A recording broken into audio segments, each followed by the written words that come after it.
Auto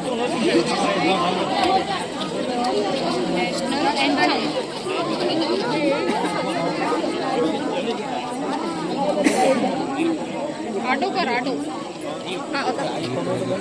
राष्ट्रगीत अभियान जन गण मन अधिनायक जय हे भारत भाग्य विधाता पंजाब सिंध गुजरात मराठा द्राविड़ उत्कल गंगा विंध्य हिमाचल यमुना गंगा उच्चल जलधि तरंगा तव शुभ नामे जागे तव शुभ आशीष मागे गाहे तव जय गाथा जन गण मंगलदायक जय हे भारत भाग्य विधाता जय हे जय हे जय हे जय जय जय जय हे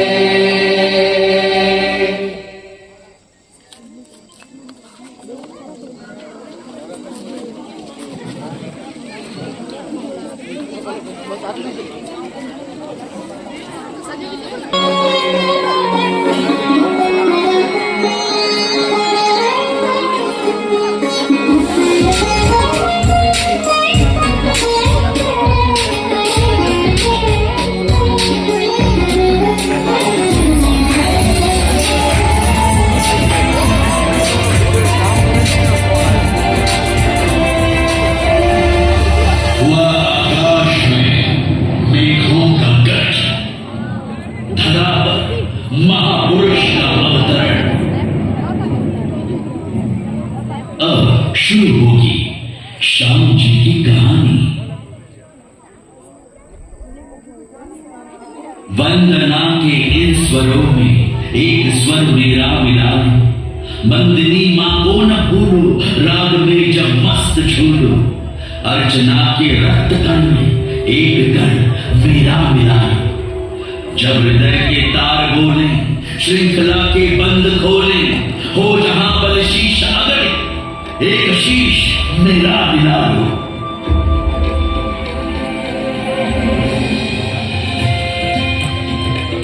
कच्छ के गौशाला में मांडवी की लिंगावाली गली के छोटे से मकान में माता गोमती बाई और पिता कृष्णदास भानुशाली का इकलौता बेटा जन्मा।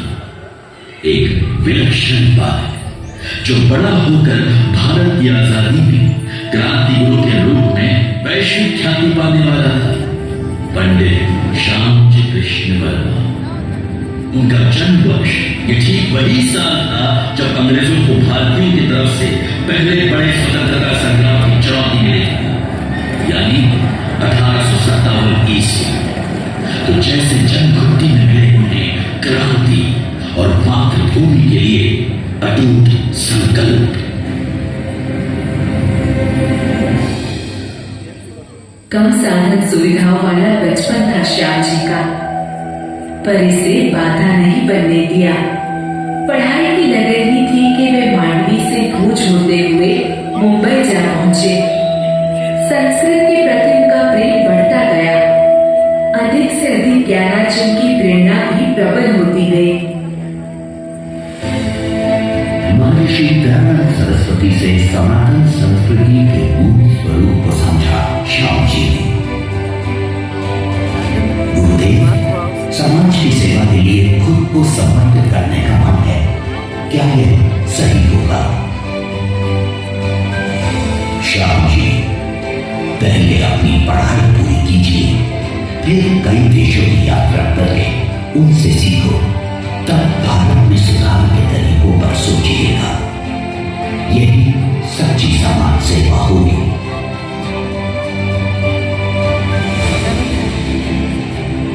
इतना ही नहीं, काशी में उनकी विद्वता से प्रसन्न होकर उन्हें पंडित की उपाधि दी गई। श्याम जी ने लंदन जाकर संस्कृत अंग्रेजी कोश बनाने में ऑक्सफोर्ड के प्रोफेसर मोनियल विलियम्स की सहायता की। ये कोश आज भी अपनी तरह का विरला विलक्षण प्रबल कोश है। 1,86,000 शब्दों का कोश बनाना सच में बड़ा काम था।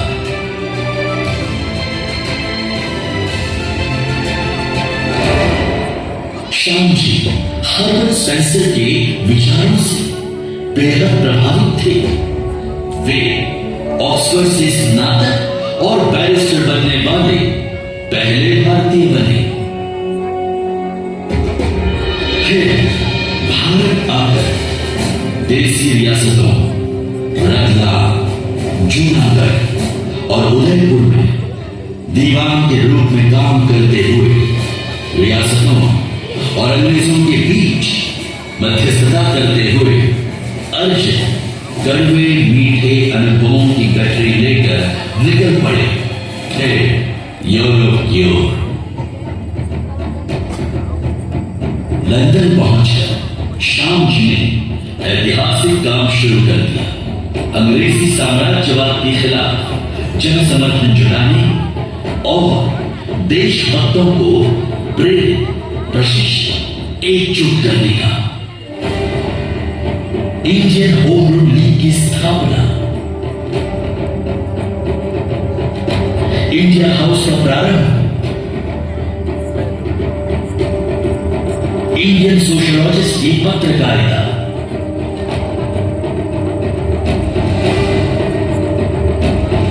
इंडिया हाउस बन गया आजादी का पावर हाउस और मासिक अखबार इंडियन सोशलॉजिस्ट बन गया भारत की आजादी की बुलंद आवाज। आजादी की अलख जलाता रहा।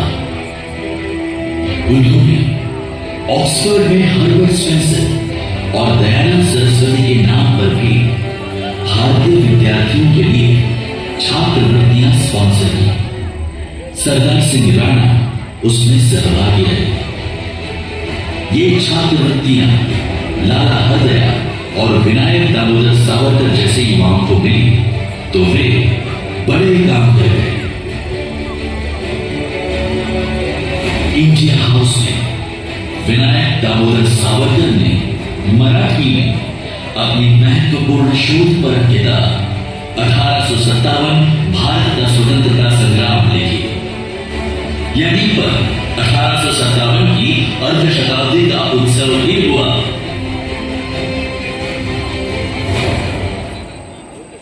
ब्रिटिश अखबार इंडिया हाउस के बारे में लिखने लगे। वो इंडिया हाउस को रहस्य कर बुलाते। ब्रिटिश सरकार के कान खड़े हो गए तो श्याम जी रणनीतिक तरीके से लंदन छोड़कर पेरिस चले गए। पेरिस में वो लाला हरदया, वीरेंद्रनाथ चट्टोपाध्याय और मैडम गामा को सहयोग देते रहे।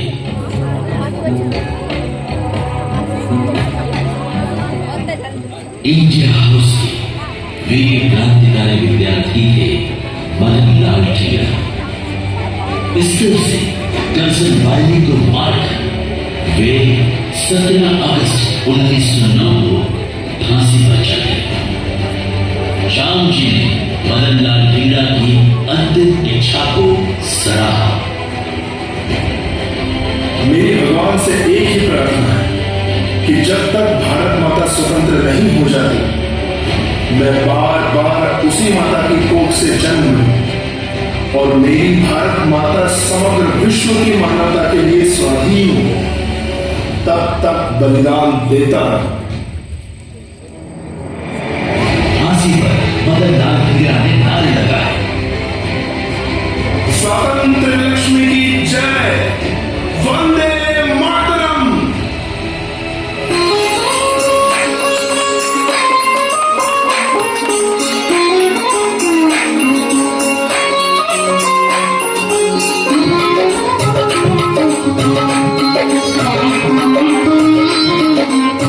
जब श्याम जी के साथी मैडम गामा और सरदार सिंह राणा ने जर्मनी के स्टुटगार्ट में अंतरराष्ट्रीय समाजवादी परिषद में भारत का प्रथम राष्ट्रीय ध्वज फहराया और एशियन कॉन्फ्रेंस में संपूर्ण वंदे मातरम गाया विभोर हुए थे।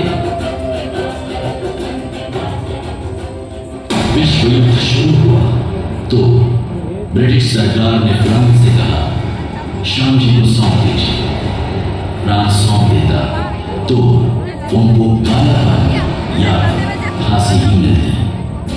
शाम जी को फिर जगह बदलनी पड़ी, पर संकल्प नहीं बदला। जिनेवा जा पहुंचे, मिशन जारी रखा। युवाओं को छात्रवृत्ति, व्याख्यान, दुनिया में अन्य क्रांतिकारियों और राजनीतिज्ञों से संपर्क, संयुक्त राष्ट्र संघ की परिकल्पना, उसके लिए अनुदान और असहयोग का विचार भी सर्वप्रथम रहा। श्याम जी अथक पथिक थे, पर उनकी देह थक गई थी। अस्पताल में पत्नी भानुमति का संग छाया की तरह रहा। अब कुछ घड़ियां ही शेष रही थी। मार्च 1930 का वो अंतिम दिन, क्रांति की लौ को सतत प्रज्वलित करने वाले योद्धा के जीवन की लौ अंतिम समय में टिमटिमा रही थी। भानुमति, भानु, मैं यही हूँ श्याम जी, आपके पास हूँ। 55 वर्ष हो गए हमारे दाम्पत्य के। सब कुछ हमने मिलकर जिया, सुख दुख, आशा निराशा, आनंद और विषाद। लेकिन आपने जो कार्य किया वह तो ऐतिहासिक रहा। लोग आपको सदैव याद रखेंगे। हाँ, और कुछ याद आता है। हम तो नहीं रहेंगे, लेकिन भारत माता स्वाधीन होगी, अवश्य होगी। बस तब मेरी अस्थियों को ले जाना हमारे प्रिय देश में।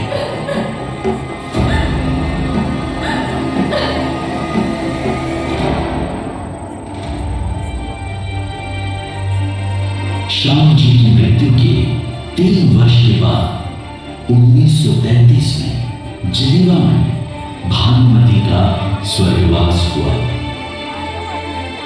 दोनों के नाम जिनेवा के सेंट जॉर्ज शमशान गृह में अंकित है।